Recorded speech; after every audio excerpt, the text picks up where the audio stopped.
menurut hemat saya apa yang terjadi terhadap Mas Roy Suryo, Rismond, Dr. Tifa, dan Fadila ini adalah satu bentuk pembungkaman terhadap suara-suara kritis, dan ini sebenarnya melanggar hukum karena kebebasan orang untuk mengeluarkan pendapat itu dijamin oleh konstitusi. Jadi kalau orang paham tentang konstitusi, pemerintah paham tentang konstitusi, maka suara kritik tidak boleh dilawan dengan mengkriminalisasi seseorang lewat laporan ke kepolisian. Terima kasih Anda masih bersama kami di Dua Arah. Mas Yakub, apa iya itu pembungkaman suara-suara yang kritis kalau kata Pak Abraham? Saya rasa perlu dibedakan antara suara yang kritis dengan tuduhan-tuduhan yang tidak berdasar ataupun fitnah ya. Karena mungkin bisa kita pahami semua Pak Jokowi sudah menjabat selama 10 tahun sebelum beliau purna tugas. Selama 10 tahun ini sangat terbuka dengan apapun masukan-masukan, kritik-kritik yang menurut saya pribadi justru sebagian besar banyak yang melewati batas. Yang seharusnya mungkin Pak Jokowi memiliki hak untuk mengadukan atau melaporkan dan sebagainya. Tapi beliau tidak lakukan. Termasuk mengenai ijazah palsu ini. 2023 beliau masih menjabat, semua kalau kita ngomong simpelnya semua masih under his control. Tapi beliau tidak melakukan apapun. Digugat pun beliau respon dengan menjawab gugatannya. Artinya menghormati proses hukum yang berlaku, gugatan perdata dibalas perdata, gugatan tun dijawab secara tun. Tapi sekarang beliau sudah bukan lagi presiden. Kali ini beda? Kali ini tentunya sangat beda. Beliau bukan lagi presiden, tetapi masih ada aja tuduhan-tuduhan seperti itu. Justru sekarang Pak Jokowi menggunakan haknya sebagai warga sipil biasa. Karena semua orang itu kan equal di hadapan hukum. Ini juga yang paling penting. Bahwa jangan seakan-akan pernah menjabat, seakan-akan berkuasa sehingga haknya lebih rendah dari masyarakat. Kan tidak. Apa karena dia pernah menjabat jadi dia tidak boleh melaporkan kalau ada orang yang melakukan dugaan tindak pidana terhadap dia? Kan itu tidak masuk akal. Itulah kenapa seluruh kritik-kritik yang luas yang membangun itu sangat di-welcome, tapi harus dalam koridor hukum. Oke, harus dalam koridor hukum. Mas Roy, rasanya ini kriminalisasi atau enggak? Ya memang hak warga negara Pak Jokowi untuk makanya saya berpesan juga waktu itu. Jadi karena yang kami sampaikan itu adalah telaah ilmiah berdasarkan pengetahuan dan research ya. Maka ini adalah kalau sampai ada yang melakukan kriminalisasi lagi ya ini sangat tidak elok ya gitu. Jadi artinya apa yang disampaikan itu kan semuanya sudah diatur ya. Betul bahwa kalau dikatakan tadi itu jangan-jangan nanti source-nya ngambilnya dari sosmed. Enggak sama sekali. Saya nggak pernah ngambil dari sosmed ya. Kalau tidak dipastikan oleh orangnya. Ketika itu dipastikan bahwa ini asli, bahkan dalam utasnya dia nulis ya. Si Sandi itu, ini saya dapat dari Pak Jokowi langsung. Bah, menariknya ya, ini saya bantu juga. Ketika saya ketemu dengan yang bersangkutan, saya bilang selesai udah ternyata karena dia bilang dapatnya tidak dari Pak Jokowi. Ya udah hati-hati Mas Anda. Oke, nah ini soal ijazah ini apa yang Mas Ilham lihat? Apa bedanya dengan kasus yang tadi sempat disebut sama Mas? Justru saya kemudian ingin mengatakan bahwa KPU memverifikasi berkali-kali bahwa ini ada prinsip kehati-hatian di sini. Misalnya saja ketika tadi Mas Suryo mencontohkan Pak Jaya Saragih, ya ketika itu di Simalungun dia bisa jadi bupati, tapi ketika menjadi gubernur KPU melakukan tim verifikasi kembali, SMA yang mengeluarkan ijazah yang diserahkan kepada kami untuk Profesor Pak Saragih itu ternyata sekolah tadi tidak mengakui, gitu loh. Ya, sekolah tidak mengakui, sehingga kemudian kami, sehingga kami tidak akan tegas mengatakan kepada KPU Provinsi Sumatera Utara ketika itu bahwa ini tidak bisa kemudian diloloskan menjadi calon pasangan gubernur di Pilkada 2018 lalu. Nah, saya ingin membuktikan bahwa kemudian KPU melakukan verifikasi dengan hati-hati, dengan benar dan melibatkan banyak pihak terkait dengan ahli-ahli pendidikan dan bahkan juga pihak sekolah itu sendiri. Nah ini kan bahwa sebetulnya kalau kemudian KPU dianggap mungkin misalnya ada kesalahan di KPU membuktikan bahwa di Provinsi Sumut KPU sudah membuktikan bahwa kami melakukan verifikasi yang begitu dalam sehingga ketika dinyatakan oleh sekolah tersebut bahwa yang bersangkutan tidak pernah sekolah di situ dan tidak pernah mengeluarkan ijazah, maka kami menyatakan dia tidak masuk atau kemudian TMS. Tidak memenuhi syarat. Jadi kuncinya di institusi pendidikan ya. Kalau kasusnya Pak Jokowi berarti UGM yang jadi kunci. Sekali lagi KPU ingin mengatakan bahwa KPU tidak melakukan verifikasi forensik. Tapi KPU hanya melakukan verifikasi kepada institusi pendidikan di mana yang bersangkutan bersekolah. Ya bagus itu. Enggak, ini saya puji ya KPU ketika melakukan di Sumatera Utara. Mohon itu juga dilakukan juga pada yang kita perbincangkan ini. Apakah dalam kasus ijazahnya Pak Jokowi ya, kalau ini misalnya bukan ijazah 1, apakah KPU juga memverifikasi adanya ijazah SMA 6 yang kemudian di situ masih tertulis SMPP, betul SMPP, kan namanya Sekolah Menengah Pembangunan Persiapan. Tapi ada dalam kurung SMA 6 gitu. Padahal SMA 6-nya itu belum ada di tahun itu. Apakah itu diverifikasi atau tidak? Tentu diverifikasi ya. Kalau kemudian jadi gini, ada persyaratan-persyaratan yang kemudian kita harus verifikasi berdasarkan peraturan undang-undangan.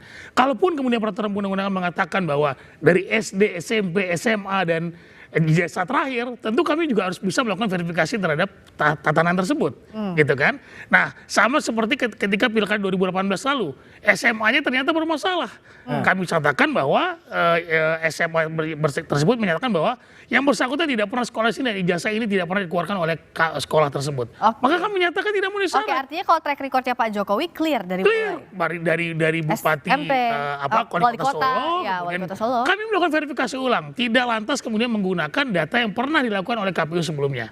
Nah, seperti itu. Jadi diverifikasi ulang ya. Tapi sekali lagi KPU, saya garis bawahi, KPU melakukan verifikasi kepada institusi yang bersangkutan, tidak melakukan verifikasi. Ada jawaban nggak, Mbak? Boleh tanya Pak Ilham. Ada jawaban nggak terhadap kemarin Dr. Taufik yang kemudian melakukan gugatan itu mengecek kepada KPU, ternyata data-data Pak Jokowi itu nggak ada semua, gitu, kosong. Gitu. Wah, kalau dalam masa sekarang saya tidak tahu. Nah, tapi ketika saya terus terang kami bertanggung jawab di pemilu 2019, data itu kami pampang. Dan itu masanya Mas Ilham waktu itu ya? Dan itu di masa kami. Nggak tahu di masa sekarang saya tidak tahu. Gitu. Ya. Oke, kalau Prof. Komar, apakah ini masih harus jadi soal administrasi ini jadi pintu masuk lebih dalamnya lagi polemik soal ijazah Pak Gini, Jokowi? yang ingin saya sampaikan bahwa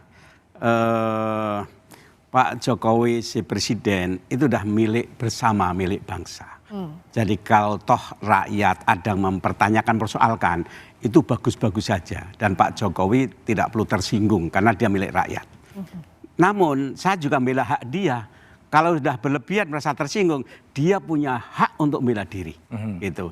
Sebagaimana kalau saudara juga punya masalah, dia juga punya hak untuk mempertanyakan. Setuju, Prof. Jadi masing-masing punya hak.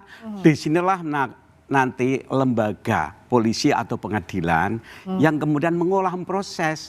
Tapi hak masing-masing itu harus dijaga. Jadi saya membela Pak Jokowi sekaligus juga saya membela hak Anda. Etika berkomunikasi, bernegara, bermedsos ini yang perlu kita jaga. Sebab sekarang semakin liar, semakin kacau. Jadi menurut Prof akan lebih etis kalau ini memang prosesnya berlangsung hingga ke pengadilan. Sampai Oh iya, bagi saya ini bagus. Dan hati-hati dengan orang-orang yang sengaja mengaco, mengobo-obo, mempermainkan hoak. Karena selalu ada penumpang gelap setiap isu-isu itu. Ini yang perlu ada pendidikan politik bagi rakyat. Oke. Jadi meskipun pasalnya yang jadi persoalan kan pencemaran nama baik dan fitnah, ada atau tidaknya fitnah dan pencemaran nama baik itu harus dibuktikan di pengadilan, begitu ya Prof? Ya. Oke, tepuk tangan untuk Prof. Komarudin tadi. Hak warga negara, Mas Yakub. Artinya ya kalau sekarang Anda siap untuk membongkar buktinya, di depan penyelidik sudah dibuka itu ijazah, semua bukti-bukti yang dipunyai oleh Pak Jokowi. Iya, sudah diberikan. Kemarin juga sudah Pak Jokowi membawa langsung, karena kami juga sudah menduga akan diminta, sudah dibawa langsung ijazah SD, SMP, SMA, hingga kuliah.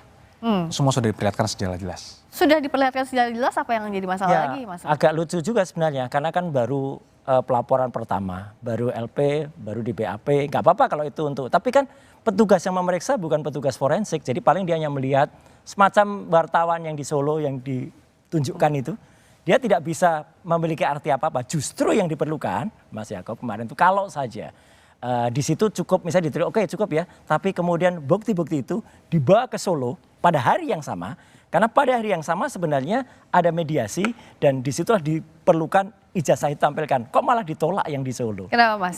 Sayang.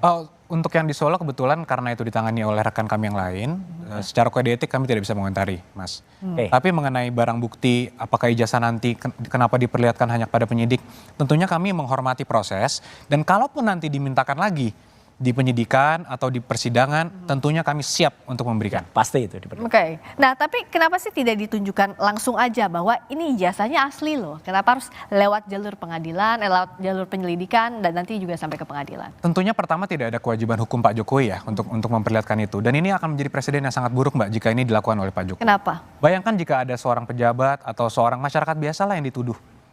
Ijazah Anda palsu, Anda harus perlihatkan. Oke. Anggaplah seorang yang dituduh ini memperlihatkan satu orang A. Ada B lagi minta, apa harus diperlihatkan lagi?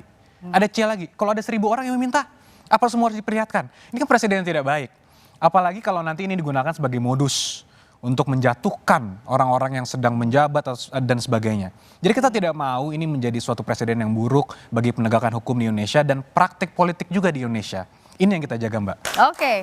Apa ini mengada-ngada permintaan untuk melihatkan jasa ini? Gak apa-apa, Presiden buruk. kita hormati Pak Yakub, tapi terlalu jauh tadi ya. Kalau seorang pejabat publik, dia harus mau menunjukkan, dan itu ada diatur dalam Undang-Undang Keterbukaan Informasi Publik nomor 14 tahun 2008, dan bukan termasuk pasal yang dikecualikan di pasal 17. Kalau pasal 17 itu yang kecuali nilai. Oke, kalau nilai transkrip nggak usah, Mas. Kalau KHS, kartu hasil studi nggak usah. Itu hak pribadi. Rekam medik kesehatan itu jangan, karena itu adaan pribadi. Kemarin juga ada kasus selebriti ditulis pernah mengidap apa gitu. Waduh, itu malah nggak boleh. Tapi kalau itu misalnya kartu rencana studi, kalau misalnya itu bukti-bukti KKN, ya harus dibuka sebenarnya. Skripsi, ijazah juga. Jadi memang saya setuju tadi yang disampaikan pada acara Rosi kemarin ya. Prof. Hamid Hamaludin. Sayang banget nih yang memulai gaduhnya ya memang Pak Jokowi, karena sejak awal nggak mau menunjukkan itu. Yang memulai gaduhnya malah disebutnya Pak Jokowi. Nah itu Apa kan iya? mindset yang saya bilang kan, mindsetnya seakan-akan yang dituduh jadi yang salah. Nah ini yang harus sangat kita putar, Mbak. Ini sangat buruk jika ini dibiarkan terjadi. Oleh karena itu kita tunggu proses persidangan agar mindsetnya berubah semua, kebenaran terungkap, segalanya terang benderang. Oke, jadi pertanyaannya begini loh. Ini akan kemana ujungnya? Kasus ini akan dibawa kemana ujungnya? Dan motifnya apakah betul untuk hukum mencari hak ataukah politis? Kita akan bahas usai jeda. Di dua.